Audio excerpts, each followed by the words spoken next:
What's good? What's good? What's going on? Obviously, I am Preach. This is my channel. I just changed the name of this channel. I might do it again because I'm not really famous. I'm just a guy. You know what I mean? So I'm just kind of getting my feet into the game here. If you have been following me, if you've liked or commented on the video, I just want to show my appreciation. Thank you very much. I've been doing a lot of YouTube shorts. That's because I work a lot. I work 100 and I think this past week I worked 113 hours this past week. So obviously I work in the oil field. That's why it's in the name. That's why I changed the name to that because I'm the oil field guy. That's what I do. Uh, but if you have been following that, I do appreciate it. I do see that the numbers are kind of going up. They kind of fluctuate, so it lets me know what y'all want, what you don't want. But I appreciate y'all for liking. I appreciate y'all for the ones that subscribe. If you haven't, please subscribe. I just do. I just watch videos, honestly. Like, you know what I mean? It ain't the biggest thing in the world, but it might be something that's interesting to you. So that's what I do. I'll do some randoms on YouTube Shorts. When I see one, I'll just do a little green screen reaction to it. But what I really enjoy to do, what I really enjoy doing, is these videos. I like doing full reaction videos just because it's enlightening. I want to see what's going on in the world. I want to see what's new. And this one in particular, today I am going to be watching with you guys questions about the world, right? This video particular, let me see here, is this is why the world feels fake. I don't know if the guy has it down or not because I have not seen this video. I saw like 20 seconds of it, and that was by accident.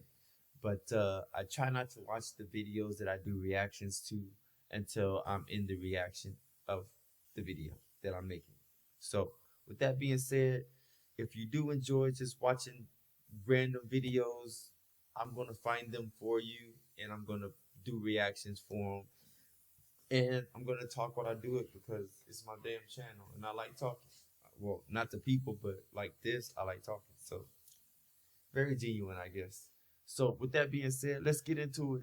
Let's see what this guy thinks about the world feels fake. I want to see what this guy is gonna say. There's a silent, unsettling feeling many of us carry now, a quiet suspicion that the world has stopped being real. It's not just cynicism about the news or discomfort with politics, it's deeper. It's the strange sense that you're living inside a movie set. The smiles you exchange with strangers feel pre programmed. The conversations you have about the weather or work feel scripted, as if you've had them 1,000 times before. You look around, and everything seems to be made of plastic. The products, Yo, that dude was kind of weird. Like, how he looked at the camera. I'm just that was kind of weird, dog. I kind of got like, what the fuck? Oh shit, cuss. I'm sorry, but that was weird though. the promises, even the emotional reactions on social media, you begin to wonder if the whole thing, the entire architecture of modern life, is running on a loop of artificial meaning, and you're the only one who broke the trance. You watch your own life unfold as if you're a character you no longer remember how to play.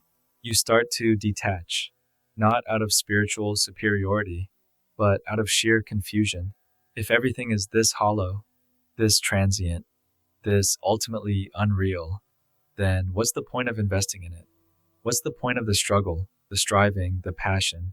This feeling that the world is fake can feel like a sign of mental collapse, a personal glitch in your operating system. But what if it's the exact opposite? What if it's a profound spiritual signal, a moment of true awakening that has simply stalled halfway through? You've glimpsed the truth that this reality is fundamentally transient, an appearance, an illusion, and that insight is shattering the old ways of seeing. But the insight has left you with a crushing paradox. If the world is an illusion, if it's not ultimately true, then why does it feel so painfully real? Why can it still hurt you, inspire you, and demand your full attention? If escaping is the answer, why does trying to escape the illusion feel like losing yourself completely? Man, that dude is really deep. But have y'all ever felt like that? Like, I'm seeing that more and more people are waking up to this sensation. Maybe I'm crazy, but I'm just saying. I'm seeing that it seems like media and like all the things that we experience on a day to day is trying to stop us from progressing that that mindset, that stimulating mindset. I don't know, but it seems like everything is just trying to like push you to this like grounded idea of the world. And I don't know, like I have thought about this so many times. Like I'm right there with the dude, honestly. I don't know who the guy is, but if you think about things like this, then you are a conscious minded person. And we need more of you. We really do. But if you are that type of person, then comment on this video because we need as many people to speak on as we can get on things like this. For real. This is not an invitation to dismiss reality. This is an invitation to finally understand it. To understand that the feeling of fakeness isn't proof of unreality, but a sign that your consciousness is ready for the next stage of remembering. If you're willing to sit in this paradox for a while, perhaps we can discover why we can't escape the illusion and why that in itself is the most sacred realization of all. The moment reality starts to dissolve often feels less like a grand revelation and more like a quiet form of terror. It's a moment spiritual seekers sometimes call the dark night of awakening, but it's really just perception giving up its fight. We spend our entire lives assembling meaning out of everything around us: a stable job, a solid relationship, an unshakable sense of self. These are the anchors that keep the world feeling real. Then, for whatever reason, awareness cracks the surface. You glimpse the truth that these anchors aren't fixed to anything eternal. They're just temporary stories we agreed to tell. The psychological Bro, that's so real, man. This dude, this dude on something else for real. Like I literally think about this ish. I really do. Like it's crazy because he's telling the truth. Like always have this sense that there is like something beyond what I can comprehend, but it's like it's almost like I'm on the other side of a door constantly, and I know what's on the other side of the door, but I just don't remember. But it's like a sense like I know that there is a door. I know that there is something on the other side of the door, but I can't like grasp that concept uh to the point that I can find that memory or that experience that I've had maybe in a past life, maybe my soul, I don't know, but man, dude is definitely speaking right now. For real. He's speaking right now. experience of this is well documented. Psychologists talk about derealization and depersonalization, where the outside world feels dreamlike or you feel disconnected from your own body and emotions. The world turns into a movie set, and you are the detached observer. Neuroscience suggests this might relate to a breakdown in the brain's predictive processing. Our brain constantly simulates reality, creating a stable, expected world.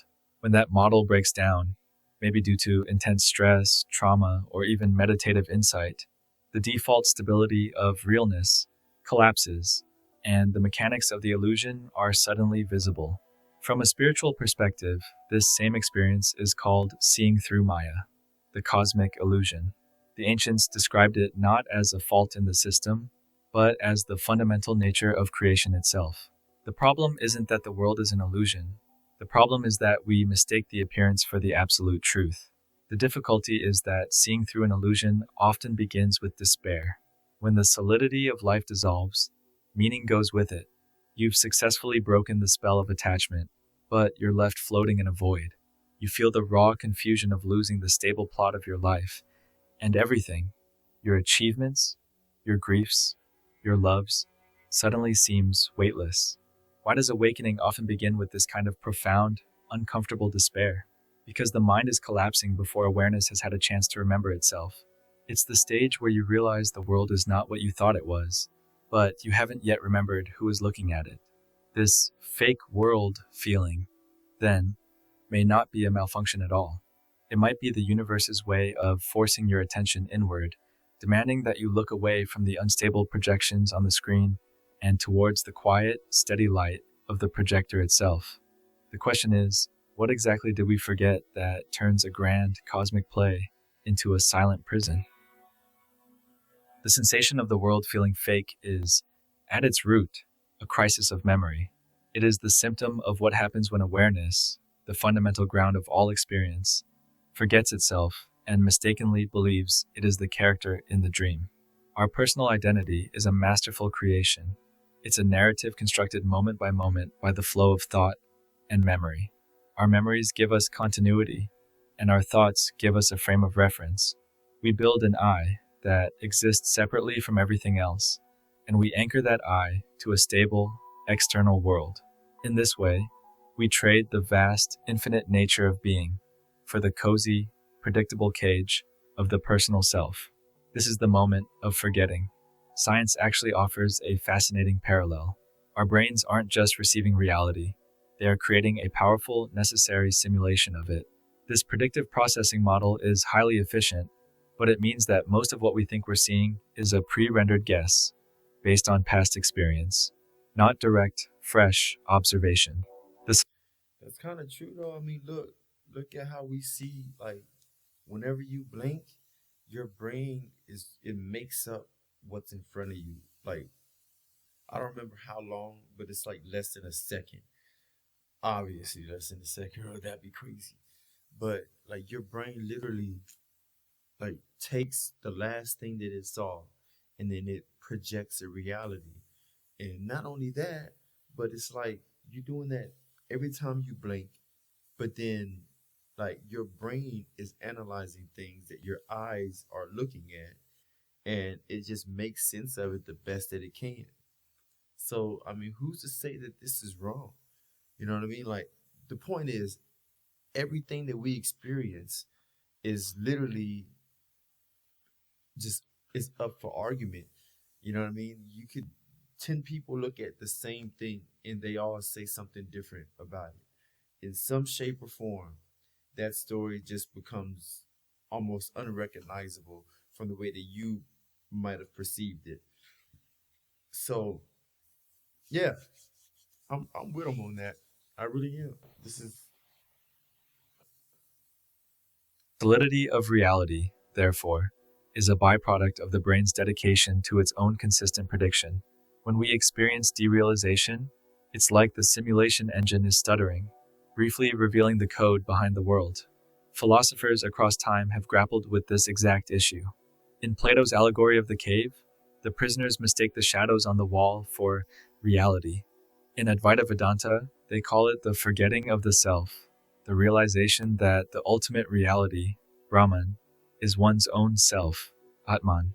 The suffering begins not when the shadow appears, but when the prisoner forgets that they are sitting by the fire, capable of turning around. The paradox here is striking. The more we try to define, secure, and hold on to meaning, the further we drift from it. If you try to hold water in your fist, it slips through your fingers. When awareness grasps at the objects of its own creation, the world, the self, the story, it loses its essence, which is defined by its limitlessness. When awareness forgets it's the dreamer, the illusion doesn't vanish. It becomes terrifyingly, absolutely solid. The playful, fluid nature of creation hardens into what feels like unyielding destiny.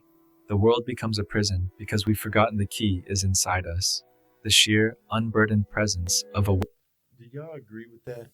Like, what do y'all think? You know what I mean? Like, is does humanity have like these inner capabilities that are unawakened? You know what I mean? That only some of us even have an idea about. And I'm sure maybe if it's possible, I know somebody's done it, right? So it's like I don't know, man. I feel like, I mean, I like conspiracies and things like that for sure. But things like this, like I I agree with things like this because I have seen there's so many things in this world that are unexplainable. So who's to say, bro? Like there's something there's something not normal, which I know like this is all normal to us, right? That's all we know. But there's something that's just like it don't tick right for me. You know what I mean? As far as humans, as far as where we come from, as far as what like the capabilities that we had that we don't even remember how we did the things that we did, and now we're doing chips and computers and Wi-Fi. It's in such a short time span. The constantly being awakened internally, constantly having separation. It's just it's like so much chaos in a nutshell. But then there's this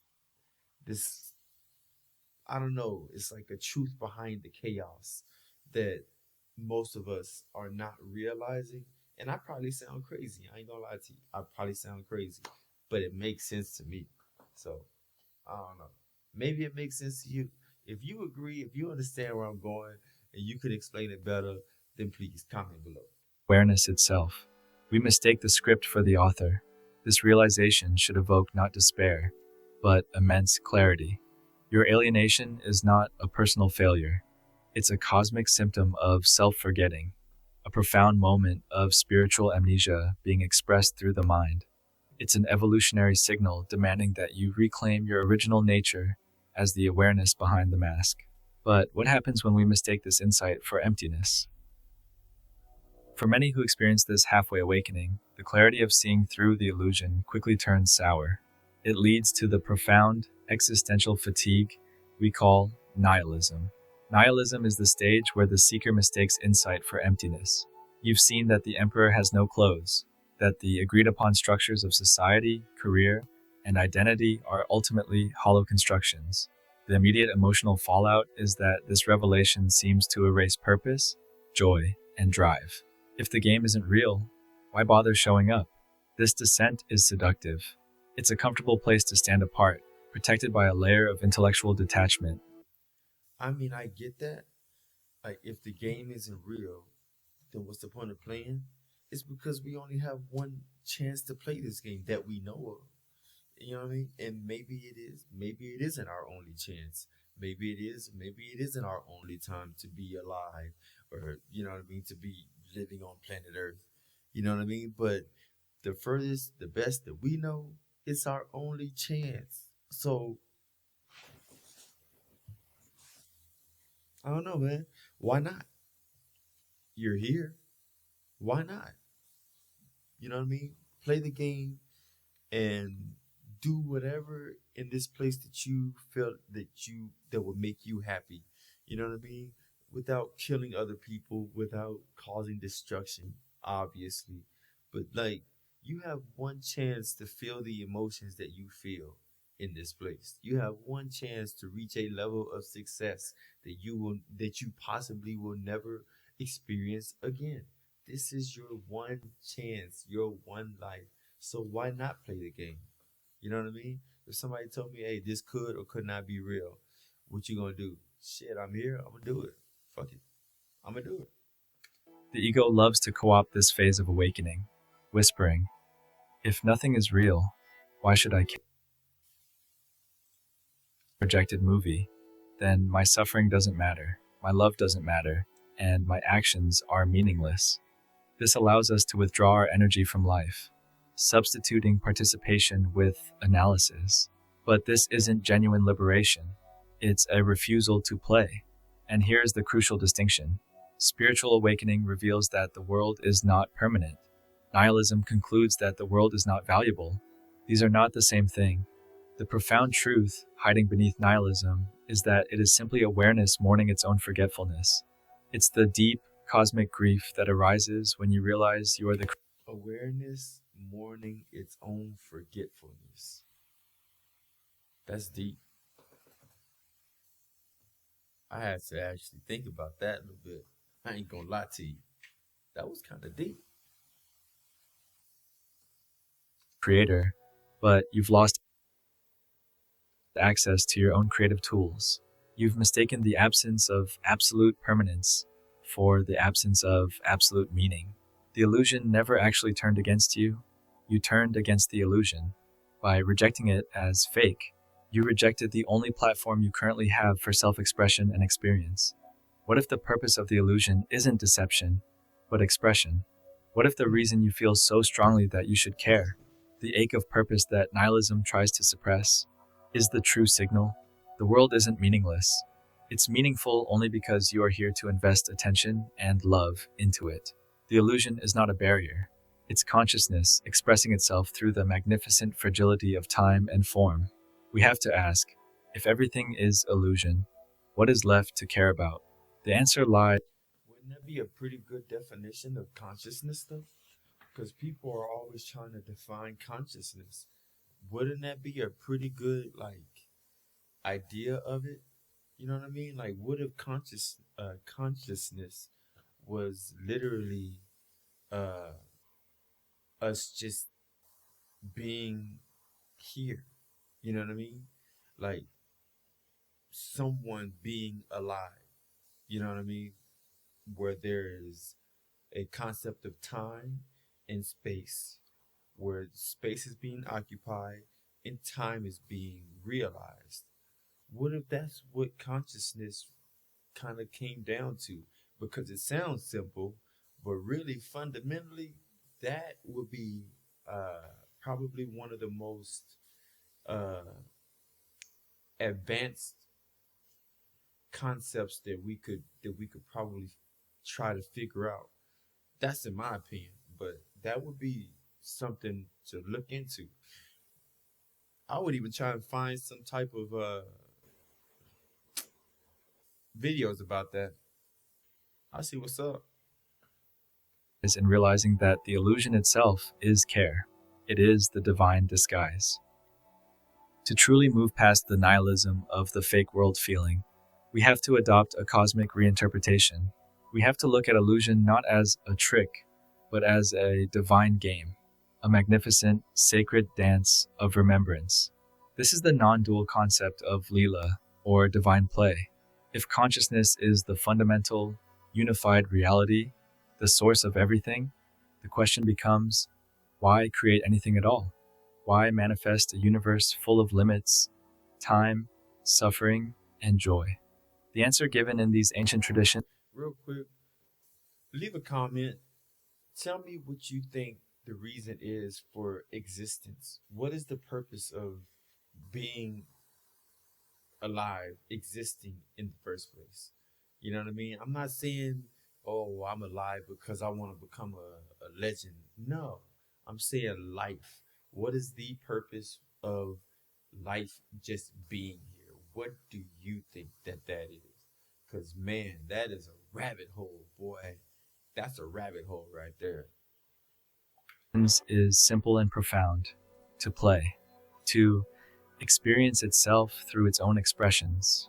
Think of it this way: for infinite awareness to truly know itself as light, it must create the appearance of darkness. For it to know itself as freedom, it must create the appearance of limitation.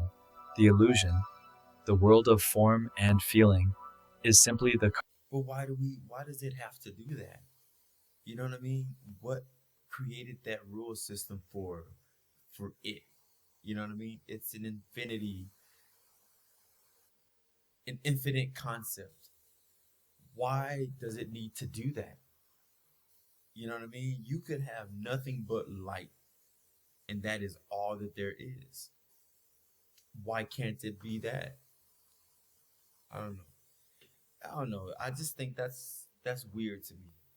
costume worn by the infinite, so that it can engage in a game of hide and seek with itself. The essential twist is that the creator does a perfect job of hiding. Awareness not only creates the world, but it also creates the forgetfulness that makes the game interesting. If God always knew where it was hiding, the game would be over instantly. The forgetting is the mechanism that allows for rediscovery, the sweet shock of recognition. This isn't just mythic poetry, it finds echoes in modern thought. The observer effect in quantum mechanics hints at how our conscious presence shapes reality. And the dream analogy is perfect. When you are fully immersed in a dream, you have completely forgotten that you are the dreamer.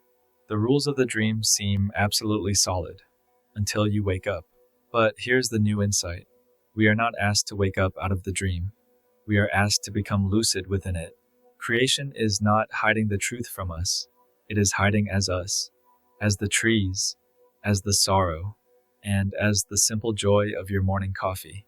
The feeling that the world is fake is simply the dream character realizing, wait a minute, I think I'm dreaming.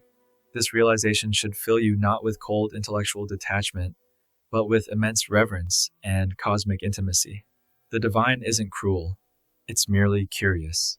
It chose to experience the beautiful, painful, magnificent density of existence, and it chose to do so through the unique lens of your life. The illusion doesn't need to be fought, it needs to be met with awe. What if the purpose of the whole elaborate setup was simply to make the moment of remembering possible? Then, what does it mean to consciously play in a world you know is illusion? The final transformation is realizing that the problem was never the illusion itself, but the intense effort we made to escape it. Once you understand that the illusion is the expression of consciousness, the divine playing hide and seek, you stop fighting the dream and begin to participate in it consciously. The goal is not to ascend to some separate higher reality, but to bring the awareness of that higher reality right here into the dense, vibrant moment of your life. This is where presence becomes sacred participation. You return to the world not as a character desperately seeking meaning, but as the awareness that provides the meaning. Living as awareness means exchanging the tense, analytical mind for a light, playful heart. You still engage with work, relationships, and challenges, but the feeling of gravity around them shifts. You can honor the temporary forms, the job, the feelings, without believing they define your ultimate nature. It means caring deeply about people. That literally means that you're like,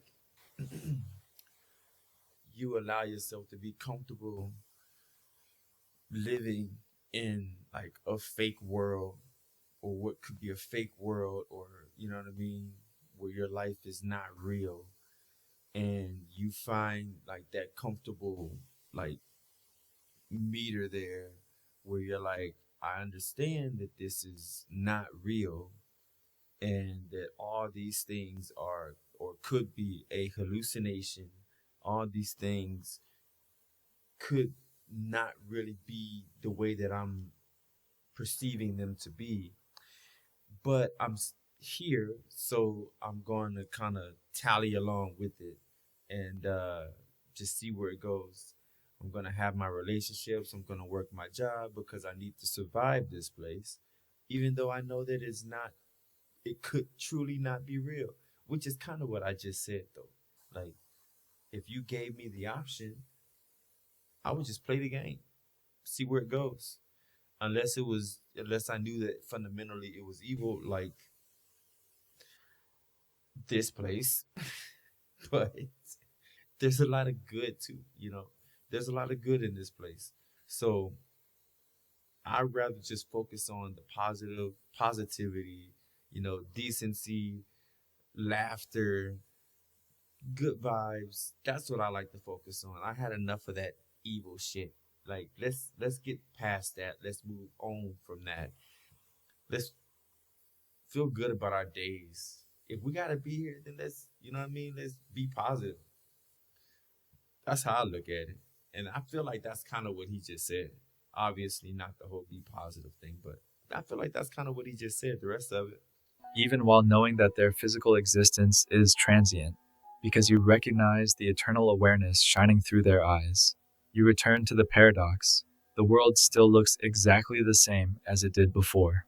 The fake smiles are still out there. The scripted conversations still occur. The superficiality remains. But your relationship to it is revolutionized. It only felt fake when you were struggling to define it as absolutely real. When you finally allow it to be what it is, a magnificent temporary display of light and shadow, it regains its luster. This is the ultimate surrender. You don't escape the illusion.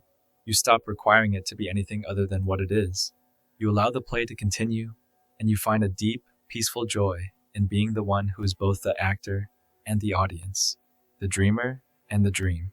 The world felt fake until you stopped running from it and met it as yourself. The light within you recognizes the light outside you, even when that light is wearing the disguise of plastic, pain, or temporary form. Illusion and truth were never separate things. They were two sides of the same sacred coin. The next mystery isn't about escaping, it's about asking, now that I remember I am the awareness dreaming, what beautiful, fleeting thing will I choose to create and love next? You haven't lost reality. You have just forgotten what it truly is. That feeling, the eerie suspicion that life has gone plastic, was never a sign of madness or a glitch in the simulation. It was an evolutionary signal, the quiet moment when your own consciousness had become bright enough to see the sheer transparency of the world it created. It was the first, uncomfortable stage of remembering. The world still exists in all its glorious, contradictory appearance. The structures and the stories are still in place, but the tension is gone. The pressure to make the illusion permanent, to force it into a container of ultimate truth, has dissolved. And in that dissolving, the world feels alive again. The fake feeling vanishes the moment you realize that illusion isn't deception, it is expression. It is awareness smiling through the intricate mask it wears. The pain of the dark night was simply the pain of consciousness mourning its own forgetfulness. The peace now is the relief of remembering you are the dreamer, even while you are deep within the dream. You can't escape the illusion because it was never meant to be escaped. Man, I feel like I wanna agree all the way with this guy. Number one, I don't even know if this fool is a AI. You know what I mean? Just reciting, but I want to. But in this world, you know what I mean? If you live the hard life, then you know that most things on this planet is not just black and white. There is a lot of gray area. You know what I mean? And like sounds good, but for one side or the other. You know what I mean? Not for the gray area. You know, I have yet to hear something uh that connects with the gray area and the black and white. You know what I mean? Like something that is just so real that it surrounds whatever you have to bring to the table. It's like, nah, like this applies. Don't even worry about it. This applies. That's why I say what I say about this planet, dude. Like it's just too much on this planet to chop something down to one idea or to like one fundamental ideology because it's not. It's just too much. It's too much strange. It's too much real. It's too much in this place for us to do that. In my opinion, you know, please do comment below and tell me that I'm a dumbass if that's what you think. But that's what I think, though. You know what I mean? It's a lot more deep than just saying that things can be seen through an eternal lens and shaped through our experiences and our experiences because we are here to experience it, which then allows it to be an infinite energy and infinite significance to a portion of life that we can't quite define, but we can't ignore because we are constantly experiencing it, but in multiple different ways. So, what is experience when it comes to perception? When all the different types of perceptions are different depending on whose eyes or whose lens you're looking at it through. And then I could just keep going down that rabbit hole because it doesn't fit everything. You know what I mean? But it's a good idea. I think it's a good idea what he's saying. It'd be weird to call an AI a him or a he if it's an AI, but I'm just gonna keep saying he though, so forgive me. Was meant to be seen through, understood, and finally, loved. We've walked together to this moment of recognition. The next step is simply to live inside this discovery, to let the stillness and wonder of who you truly are guide your every move. The mystery ahead isn't about running from the dream, but about learning to cherish its fleeting, beautiful forms. The question of who is playing this game remains, and in that lingering silence, perhaps you already know the answer. Okay, that is the video. At least one of them. That's one more anyway. Tell me what y'all thought about that though. You know what I mean? Do you actually agree with it, or is it pretty much chopping up to a bunch of a load of BS, right? Because honestly, I mean, I agree with some of what he said. Um, and then it's like there's a contradiction behind my agreement as well. You know what I mean? Because I know that nothing is, like I say, nothing's black and white. And then also nothing is just gray. So y'all tell me what y'all think. Like, do y'all see the world like this? Are y'all opening up your mind? Are y'all opening up your inner voice, your inner soul to tap into something that you don't understand? And are you trying to understand a part of yourself that you don't really know what it is, and you don't really understand how you could be tapping into whatever this is when you don't even know where or can even describe it? Are you one of those conscious minded people who has taken the pill and is now awake? You let me know, all right? Because I feel like I've been awake for quite some time. And it was hard at first because no one around me was awake. Like, no one around me had woken up from this little dream state that we are in.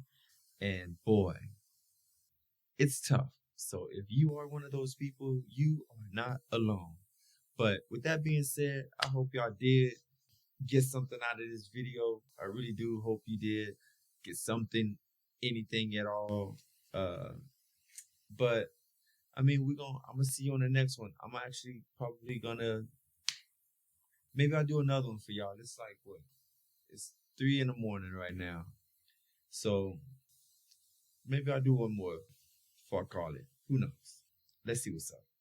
But with that being said, I appreciate y'all for watching the video. I appreciate y'all for checking out the channel, period. And if you watched it this far, you were effing bored and you just needed something to play to watch, and I did it for you. So I appreciate that. I'm glad that I was there for you. And I hope you got something out of this video. And with that being said, I will catch you on the next one. Deuces.